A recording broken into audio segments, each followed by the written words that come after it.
ಬೆಂಗಳೂರಲ್ಲಿ ಉಗ್ರರ ಜೈಲು ಜಾಲವೇ ರೋಚಕವಾಗಿದೆ. ಎನ್ಐಎ ತನಿಖೆಯಲ್ಲಿ ಮತ್ತಷ್ಟು ಸ್ಫೋಟಕವಾದಂತಹ ರಹಸ್ಯ ಬಯಲಾಗಿದೆ. ಉಗ್ರ ನಾಸಿರ್ಗೆ ನೆರವು ನೀಡಿದ್ದಾದ್ರೂ ಯಾರು? ಹಾಗಾದ್ರೆ ಜೈಲಿನೊಳಗೆ ಉಗ್ರ ನಾಸಿರ್ಗೆ ನೆರವು ನೀಡಿದ್ಯಾರು ಗೊತ್ತಾ? ಎನ್ಐಎ ಟೀಮ್ನಿಂದ ಬಂಧಿತರನ್ನ ತೀವ್ರ ವಿಚಾರಣೆ ನಡೆಸಿದಾಗ ಸಾಕಷ್ಟು ವಿಚಾರಗಳು ಬಯಲಾಗಿದ್ದಾವೆ. ಬ್ಯಾಂಕ್ ಅಕೌಂಟ್, ಹಣ ವರ್ಗಾವಣೆಯನ್ನ ಸಹ ಪರಿಶೀಲನೆ ಮಾಡಲಾಗಿದೆ. ಆಧಾರ್, ಪಾನ್, ವಿವಿಧ ಬ್ಯಾಂಕ್ ಖಾತೆಯನ್ನ ಚೆಕ್ ಮಾಡಲಾಗಿದೆ ಎನ್ಐಎ ಟೀಮ್ನಿಂದ. ಆಗ ಒಂದೊಂದೇ ರಹಸ್ಯಗಳು ಬಯಲಾಗಿದೆ.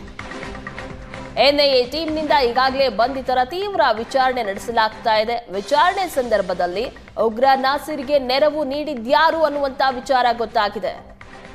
ಬ್ಯಾಂಕ್ ಅಕೌಂಟ್, ಹಣ ವರ್ಗಾವಣೆ ಎಲ್ಲವನ್ನ ಸಹ ಪರಿಶೀಲನೆ ನಡೆಸಲಾಗಿದೆ ಎನ್ಐಎ ಟೀಮ್ನಿಂದ. ಹೀಗಾಗಿ ಒಂದೊಂದೇ ಸ್ಫೋಟಕ ರಹಸ್ಯಗಳು. ನಾಸಿರ್ಗೆ ಯಾರು ಸಹಾಯ ಮಾಡ್ತಾ ಇದ್ರು ಅನ್ನೋದಕ್ಕೆ ಸಂಬಂಧಪಟ್ಟಂತಹ ಮಾಹಿತಿಗಳು ಸಿಕ್ಕಿದೆ ಎನ್ಐಎ ಟೀಮ್.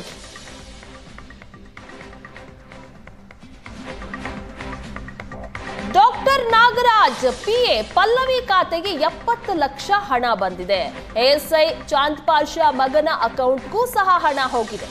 ಹಣದ ಜೊತೆ ಬೆಲೆ ಬಾಳುವ ವಸ್ತುಗಳು ಗಿಫ್ಟ್ ಆಗಿ ಬಂದಿದ್ದಾವೆ. ನಾಗರಾಜ್ನಿಂದ 250ಕ್ಕೂ ಹೆಚ್ಚು ಮೊಬೈಲ್ ಮಾರಾಟ ಮಾಡಲಾಗಿದೆ. ಚಿಕಿತ್ಸೆ ನೆಪದಲ್ಲಿ ಕೈದಿಗಳಿಗೆ ಮೊಬೈಲ್ ಅನ್ನ ಮಾರಾಟ ಮಾಡ್ತಾ ಇದ್ದ ಈ ಡಾಕ್ಟರ್.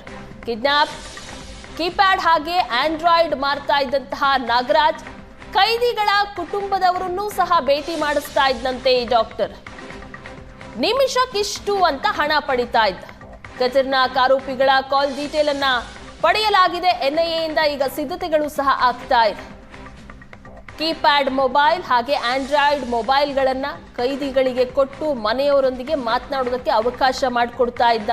ನಿಮಿಷಕ್ಕಿಷ್ಟು ಹಣ ಕೊಡಬೇಕು ಅಂತ ಸಹ ಹೇಳಿದ್ದ. ಅದೇ ರೀತಿಯಲ್ಲಿ ಹಣ ಸಹ ಅಕೌಂಟ್ಗೆ ಟ್ರಾನ್ಸ್ಫರ್ ಆಗಿದೆ. ಡಾಕ್ಟರ್ ನಾಗರಾಜ್ ಪಿಎ ಪಲ್ಲವಿ ಖಾತೆಗೆ 70 ಲಕ್ಷ ಹೋಗಿದೆ.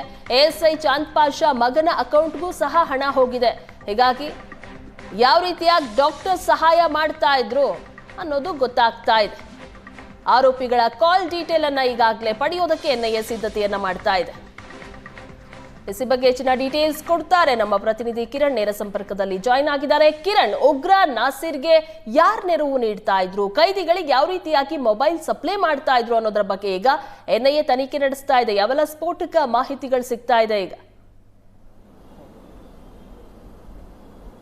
ಖಂಡಿತ ಪ್ರಗತಿ. ಏನು ಬೆಂಗಳೂರಿನ ಪರಪ್ರಜ್ಞಾರ ಜೈಲಿನಲ್ಲಿರ್ತಕ್ಕಂಥ ಉಗ್ರ ಟಿ ನಾಸೀರ್ ಸೇರಿದಂತೆ ಏನು ಶಂಕಿತ ಉಗ್ರರಿಗೆ ಡಾಕ್ಟರ್ ನಾಗರಾಜು ಮತ್ತು ಎಎಸ್ಐ ಚಾಂದ್ ಪಾಷಾ ನೆರವು ಕೊಟ್ಟಿರ್ತಕ್ಕಂಥದ್ದು, ಸಹಕಾರ ಕೊಟ್ಟಿರ್ತಕ್ಕಂಥದ್ದು ಈಗ ಗೊತ್ತಾಗಿರ್ತಕ್ಕಂಥದ್ದು. ಈಗಾಗಲೇ ಎನ್ಐಎ ಎಲ್ಲ ಕಡೆ 5 ಕಡೆ ರೈಡ್ ಮಾಡಿದ್ರು, ತನಿಖೆ ನಡೆಸ್ತಾ ಇದ್ದಾರೆ. ತನಿಖೆ ವೇಳೆ ಮತ್ತು ಈಗ ಎನ್ಐಎ ಅಧಿಕಾರಿಗಳು ವಿಚಾರಣೆ ಸಂದರ್ಭದಲ್ಲಿ ಸಾಕಷ್ಟು ಸ್ಫೋಟಕ ಮಾಹಿತಿಗಳು ಹೊರಬರ್ತಾ ಇರ್ತಕ್ಕಂಥದ್ದು. ಆ ಎನ್ಐಎ ಅಧಿಕಾರಿಗಳು ಚಾಂದ್ ಪಾಷಾ ಮತ್ತು ನಾಗರಾಜ್ ವೈದ್ಯ ಏನಿದ್ದಾರೆ, ಇವರಿಬ್ಬರ ಆಧಾರ್ ಕಾರ್ಡ್ ಮತ್ತು ಪ್ಯಾನ್ ಕಾರ್ಡ್ ಅನ್ನು ಪಡೆದು ಅದು ಯಾವ್ಯಾವ ಬ್ಯಾಂಕ್ ಅಕೌಂಟ್ಗಳಿಗೆ ಲಿಂಕ್ ಆಗಿದೆ ಅನ್ನೋದ್ರ ಬಗ್ಗೆ ಸಹ ಪರಿಶೀಲನೆ ಮಾಡ್ತಾ ಇದ್ದಾರೆ. ಇವರ ಅಕೌಂಟ್ಗಳಲ್ಲಿ ಟ್ರಾನ್ಸಾಕ್ಷನ್ ಸಹ ದೊಡ್ಡ ಮಟ್ಟದಲ್ಲಿ ನಡೆದಿರ್ತಕ್ಕಂಥದ್ದು.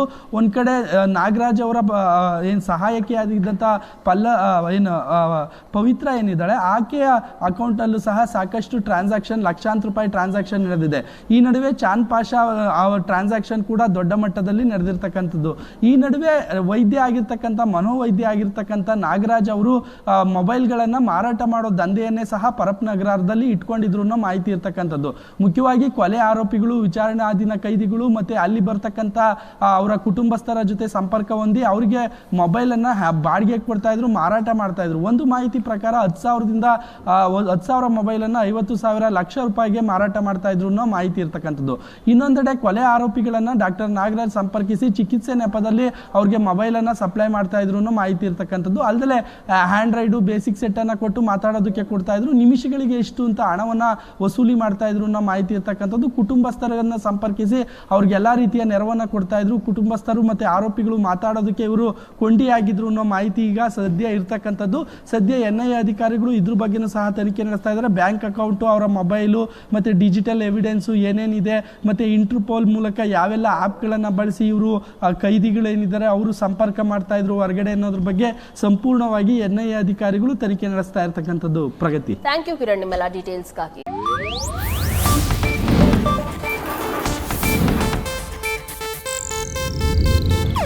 ಇದು ಏಷ್ಯಾನೆಟ್ ನ್ಯೂಸ್ ನೆಟ್ವರ್ಕ್ ಪ್ರಸ್ತುತಿ.